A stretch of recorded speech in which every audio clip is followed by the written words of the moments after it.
Assalamu alaikum and welcome to the Shia City podcast. We are joined with Sheikh Bilal. Assalamu Alaikum salam.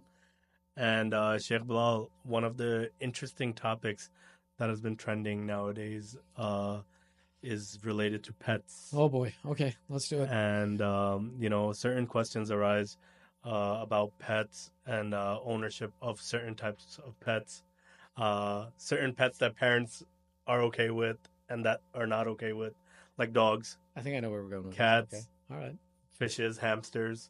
There's a increase in less. I mean, for those people who can afford it, horses and things like that. So there's certain questions that arise, and we want to talk about how nowadays it's like pets have replaced children for people and have become people's children, or that's what they refer to them as. So where does Islam, you know, kind of draw the line on these things? Okay. So first off, let's just talk about pets in general. Is it okay to have a pet? In general, yes. That keeping an animal, there's nothing really wrong with it. There are even certain animals that, for example, like pigeons. Hmm. Imam Sadiq used to say, keep pigeons in your house because they curse the killers of Imam Hussein. So there are some places where it's even recommended, where and showing kindness to pets in general is a good thing. So, for example, there's a discussion that says that, a person who was condemned to hell was saved by the fact that when they saw a dog that was thirsty, they took their own shoe to fetch water for the dog and feed the dog. And that act alone was enough to bring down the mercy of Allah. There's a statement of our second Imam when he sees a slave who's sitting with and eating and feeding a dog. And he says, what are you doing? He says, well, this animal was hungry, so I fed him. Imam freed the slave and gave him land and gave him wealth for the fact of showing kindness to an animal. So Islam has no opinion where animals should be, for example, treated in a degraded fashion or to be treated as, not worthy of existing or anything like that. No, animals have a right to exist and Allah created them for a reason and a benefit and a purpose, and they're allowed to be here. It's different when we start getting to pets, right? So you can have a pet in your house, but does it serve a purpose? Is there a certain benefit? Is there something it does for you? And that's where we kind of get into the idea of like, how do you come about having a pet? And that's it. We typically purchase. Does Islam define a list of acceptable pets and non-acceptable pets? Like as far as certain animals are like, considered not just like we're talking about dogs and, versus cats, and cat hair is not just, but cats themselves aren't. Like, how do we find that balance? So listen, look, you can, and that's it, right? So, okay. What does it mean when you own a pet, right? And that meaning has been changing over time. Okay. So historically, right, owning a pet was this is my house and my pet is outside. Or my pet has a limited location where they can go, and otherwise they're an outside animal. And in the past 20 or so years, the definition of a pet has changed to where, for example, that this is an animal that I take care of, that serves me a benefit, serves a purpose, or is something that I play with, but it stays as an animal and I stay as a human being, to now taking that animal and accompanying it with a human being where there's no difference between the human and the animal, right? That's what you're talking about, where people start treating them like kids. Yeah. That's never been prescribed in Islam, right? And there is a reality that there is some similitude between animals and human beings. And that's on the basis of the fitrah, of the essence that Allah created each thing with. So, for example, and Imam Ali talks about this. He says that Imam Ali gives the explanation. He says, Allah created the angels with an intellect, but no emotion or desires. And Allah created animals with emotions and desires, but no intellect. And He created man with both. So meaning man possesses an intellect, and he possesses emotion and desire. And then Imam Ali goes further. He doesn't finish the conversation here. He says, which is why when man prefers his intellect, while he has the limitation of emotion and desire, he becomes better than the angels, because he had to overcome emotion and desire to use his intellect, whereas the angel didn't have this challenge. So him coming over this challenge and using his intellect, better than an angel. And then he goes further and he says, and when he prefers his emotion and desire over his intellect, he becomes worse than an animal, because he had something that could have made him better, and instead of using that, he used what made him worse. That hadith in itself is sufficient to tell us why it is that people see human attributes in animals and why they start treating them like human beings and like children. Is that they see an animal possessing the ability to express emotion and to have desire and to have needs. And man too possesses desire, emotion, and need. So here's where we go wrong, right? Is that we take a look at these attributes in a dog, or we see these attributes in a cat, or in any animal, And we want to attribute the same rights and responsibilities that a human has to that animal, right? But what's the fundamental difference between both of them? The difference is the possession of intellect, which is why we build buildings, we build futures, we think about things that are absent from reality and existence. We think about death, we think about the hereafter, we think about God, and we're subject to a test because our intellect gives us the ability to have that foresight. Same thing. You don't see any dog having a refrigerator of its own or building a refrigerator and thinking like, I'll be hungry tomorrow, and if I don't have food then, let me save it. Yeah. But a human being can do that with his intellect. But I mean, so what about in like different conditions? Like, say you find a stray cat or a stray dog who's in need, but I think like people like, let's say, who can't have children, for example, kind of want to find that comfort or like fill that gap, and they do that with a pet or something like that. Is it better to like look into adoption rather than It's interesting. So, okay, let's kind of, okay. So the argument is that I don't have emotional fulfillment in my relationships. Should I do that with a pet? yeah? Where did this idea come from? Because this wasn't a common socially accepted concept even 30 years ago. This became something society has now accepted and believes is valid in maybe about the past 25 years. Okay. Like in about 2003 or 2004 was the first time a Super Bowl commercial referred to a pet as a child. And at that point in time when this was done, people were like, they're crazy. But they kept pressing this message that treat your dog like your child or treat your cat like your child. And eventually, again, seeing the emotional similitude between a human being and a pet and an animal, people bought it because they stopped thinking with their intellect and realizing the difference between man and animal. It's just emotion.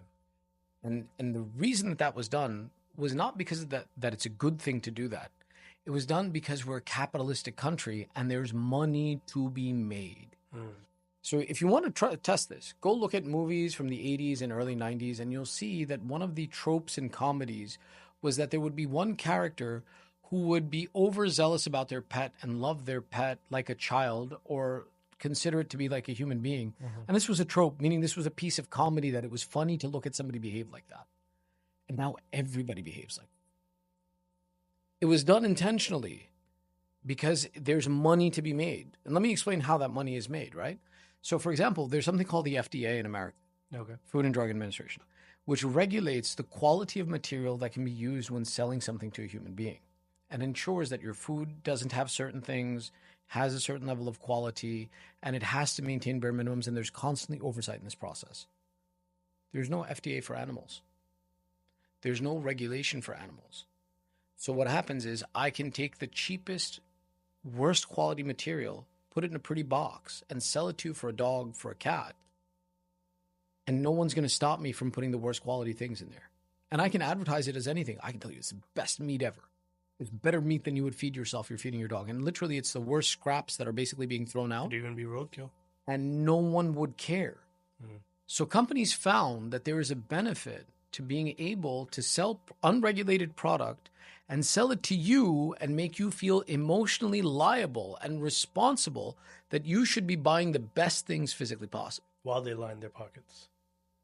Which is why the pet industry is a multi-billion-dollar industry that's constantly growing. And it's not just the food. Pet products, right? You see these tags on furniture that's kind of say like, hey, this can cause cancer from California. And then you see other regulations that it has to be a certain quality for humans to sit in them. There's no such regulation for animals. So which is why, take a look and see and pay attention to this. Think 10 years ago. Did you ever see a fridge in the pet food aisle? Now there's a fridge in every pet food aisle. And it's an image of quality that's being sold because they're making you feel emotionally blackmailed that this deserves the same quality of life that you have. And it's not because the animal wants it, the animal needs it, the animal deserves it. It's only on the simple basis that I can create a similitude between you and an animal and make you feel emotionally liable for taking care of this thing the way you take care of yourself. So this equivocation of seeking emotional fulfillment through an animal is not because of the value or the completion that is actually felt. It's incomplete, right? Because the animal can never give you the intellectual fulfillment that a human being, along with emotional, that's required. It's basically stunting your ability as a person and giving you a false substitute of something that's a real relationship. So what used to happen historically, right? Historically, what would happen? There would be an element of society that would find emotional fulfillment in animals. And it was few, but it was there. But it was never considered a sign of good intellect. It was never considered a sign of good upbringing. It was never considered a positive attribute. It existed.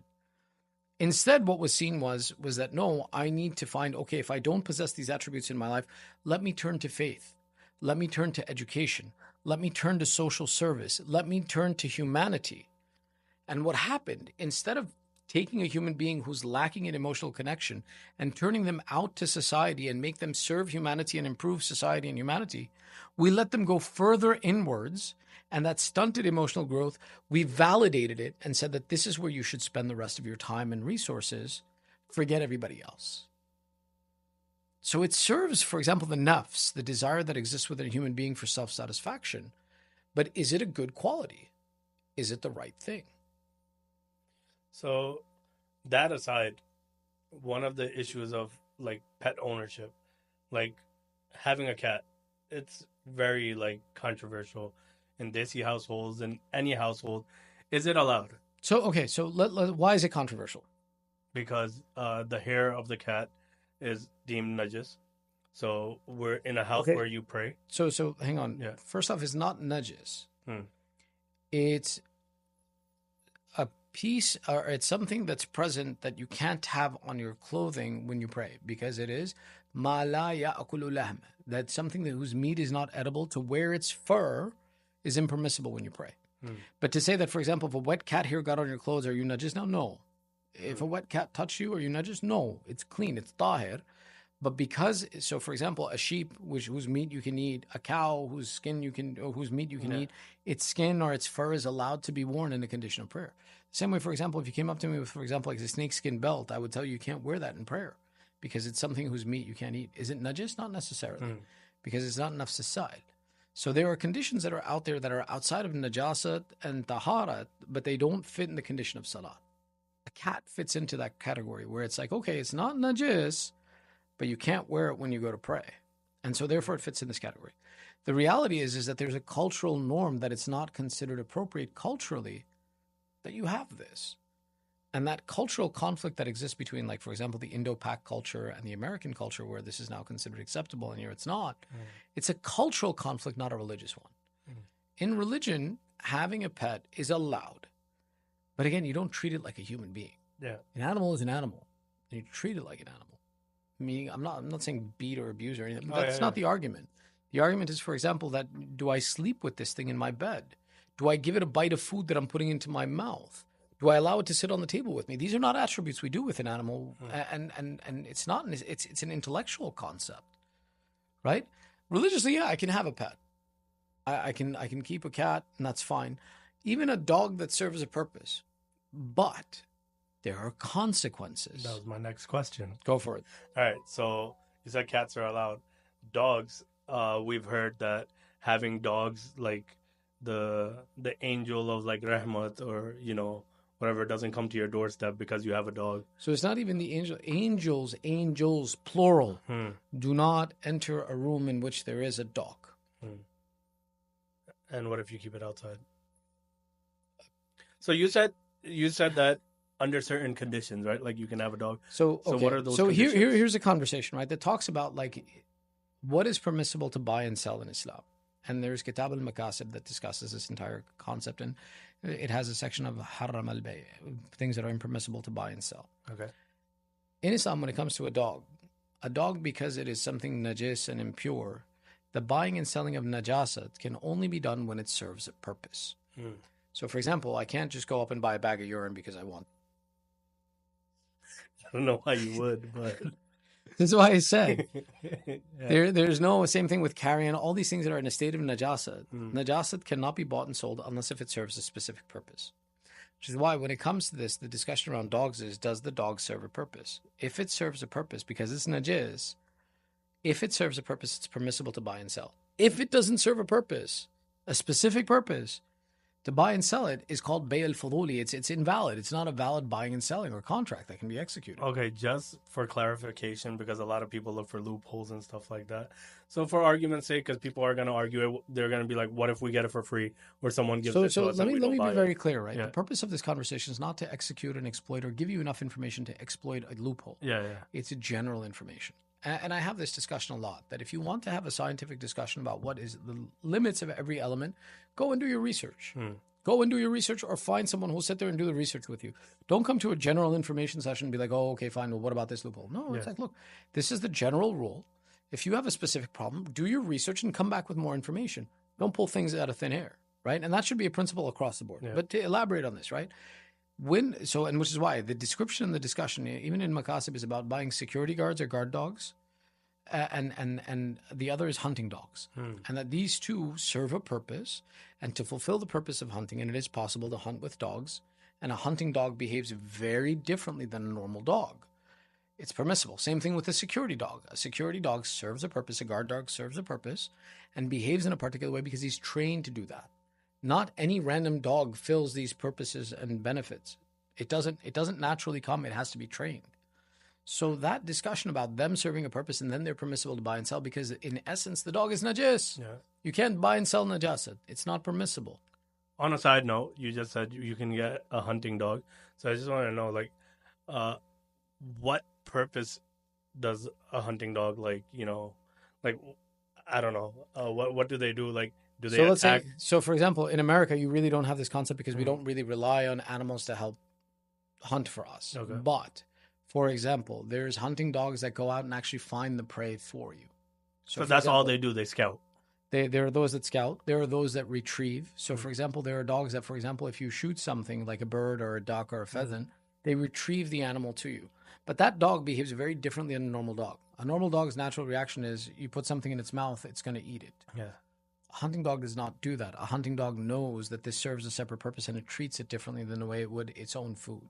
And it's trained to do that. So you can't use that as an excuse and say, well, I can hunt with this dog because, I could tell it to hunt for me and it would. No, is it different conditions when it comes to Islamically, like having a hunting dog rather than like in the American culture, for example? Like, in shows and like movies and stuff, you see like people have hunting dogs, but they actually go and attack the prey, and then you like, so even then, or whatever. Then, for example, there are rules about how this process works. So it is possible. But the other thing is that, look, an animal that serves a purpose, you don't treat it like a pet. Yeah. Right? This idea of humanizing it and treating it like a human being, that's not what we agree with. That's what the problem is. And that's the same concept. We have to realize that this popularity and this current culture of treating pets like animals is not something that's been natural to humanity or has been done throughout.